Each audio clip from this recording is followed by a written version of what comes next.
Assalamualaikum warahmatullahi wabarakatuh.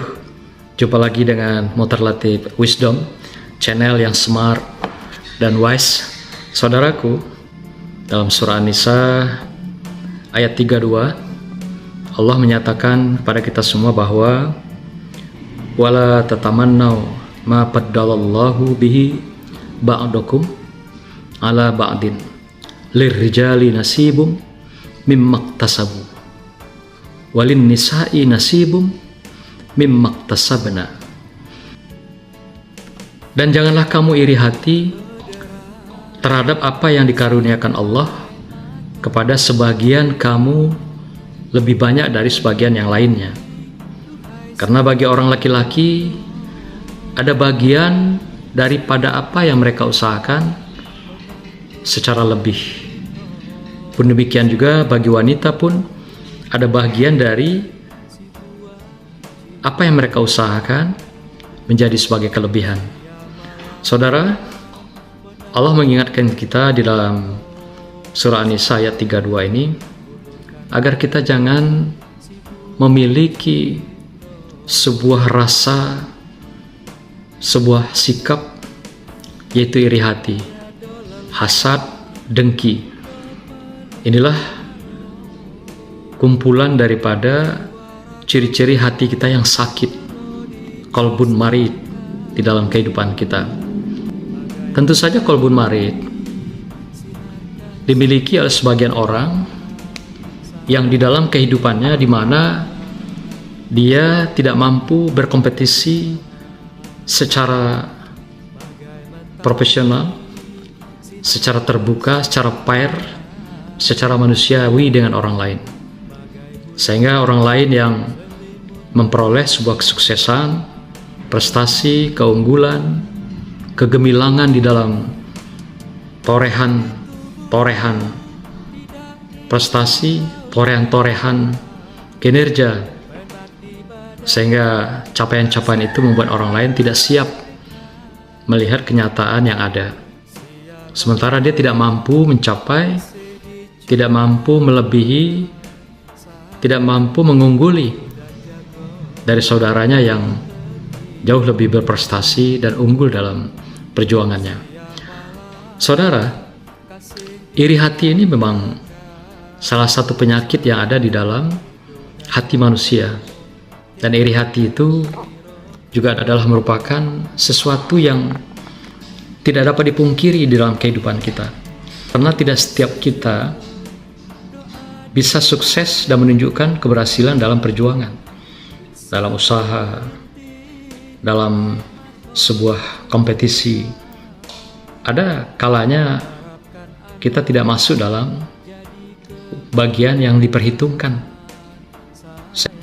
Atau juga iri hati itu muncul boleh jadi karena sebuah realita yang mereka lihat, mereka saksikan, diperoleh oleh orang lain dengan cara-cara tidak fair, tidak kompetitif, dan tidak menunjukkan prestasi yang profesional. Boleh jadi dengan kolusi, boleh jadi dengan nepotisme, atau cara-cara lain yang dilakukan untuk mengungguli sebuah kompetisi. Nah, hal seperti inilah banyak kita alami di dalam masyarakat, di dalam lingkungan organisasi, institusi, sehingga terjadilah berbagai ragam iri hati, hasad, dengki, sehingga keberhasilan orang lain ini tidak siap kita terima. Emosi kita terbuka, kemarahan kita terbakar, dan berbagai perasaan-perasaan, prasangka terbuai di dalam melihat kenyataan kesuksesan orang lain. Kita sebenarnya tidak perlu bersikap yang demikian, karena Allah sudah katakan bahwa siapa saja yang berjuang, berusaha, baik dia laki-laki maupun perempuan, maka dia akan memiliki kelebihan, kata Allah dalam ayat ini. Demikian juga cara-cara apa yang dilakukan dengan usaha yang maksimal, ikhtiar, tentu berangkat dari doa, ikhtiar, tawakal Allah, yakinlah tidak ada yang sia-sia. Maka itu pepatah Arab mengatakan man jadda wajada. Siapa yang sungguh-sungguh, serius, dan mereka berikhtiar secara totalitas dalam perjuangannya, dialah yang berhasil. Tapi yang berusaha seperempat hati, setengah hati, tentu saja inilah orang-orang yang gagal, orang-orang yang tidak siap menghadapi kompetisi dan menghadapi kekalahan di dalam hidupnya. Ada dalam kompetisi lain sebenarnya yang Allah muliakan kehidupan kita, yaitu kompetisi, yaitu bagaimana mendekatkan diri kepada Allah dengan kemuliaan, dengan keilmuan, dengan nilai-nilai agama dan spiritualitas, dengan ibadah, dengan berbagai sedekah jariah, dengan infak, sedekah, zakat. Nah, orang-orang yang bisa unggul dalam kompetisi seperti ini, inilah yang perlu seharusnya kita iri dalam kehidupan kita. Artinya mereka melakukan kompetisi adalah dalam perjuangan mendaki ziarah menuju Allah, ziarah dan hijrah menuju Allah, tapi bukan ziarah dan hijrah berebut, atau dengan kata lain berkompetisi, berspekulasi dalam menaklukkan dunia yang fana ini, sehingga menambah kecintaan kita, beban kita, menambah berbagai tagihan-tagihan kita, sehingga kita ingin berlama-lama, ingin melepaskan segala sukacita di dunia yang fana ini. Padahal semua itu adalah sementara, dan apa yang kita cari seketika bisa Allah hancurkan dan bisa Allah bebaskan, Allah lepaskan dari tangan kita. Karena semua itu adalah panah, semua itu adalah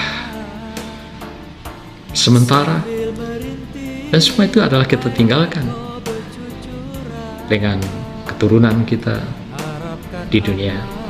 Tapi kompetisi dengan fastabiqul khairat, berlomba-lomba dengan kebaikan, kemaslahatan, ibadah, membaca Al-Quran, mengamalkan Al-Quran, mengaji, mengkaji, inilah yang seharusnya kita iri pada manusia. Kalau ada yang unggul lebih dari kita, karena mereka lebih dekat, lebih mulia, dan derajatnya lebih tinggi di hadapan Allah SWT. Janganlah kita bangga, tidak perlu kita bangga dengan pangkat, harta, dan juga materi dunia. Karena apa yang kita cari, semuanya kita tinggalkan. Apa yang kita cari, semuanya akan menjadi rebutan di belakang kita. Maka itu siapa meninggalkan ilmu yang bermanfaat, maka ilmu itulah yang menjadi jembatan dia nanti di dunia dan di akhirat. Siapa yang mengeluarkan jariahnya untuk kemaslahatan di dalam kehidupan di dunia, seperti dia mengirim titipan kilat kepada Allah, dia belum sampai tapi titipannya udah duluan sampai ke sana. Apakah pada pendidikan, apakah pada tahfiz Quran, apakah ke masjid, atau asnaf-asnaf yang sudah disiapkan. Inilah ikhtiar kita yang seharusnya kompetisi yang kita iri di dalam perjuangan manusia lainnya. Tapi janganlah kita iri, tidak perlu kita iri dan dengki dengan kompetisi jabatan, materi, dan berbagai glamor dunia. Semua pesta akan usai, kita pun akan berakhir di terminal kehidupan menuju kematian. Insya Allah kita berakhir dengan husnul khotimah. Wassalamualaikum warahmatullahi wabarakatuh. Salam virtual.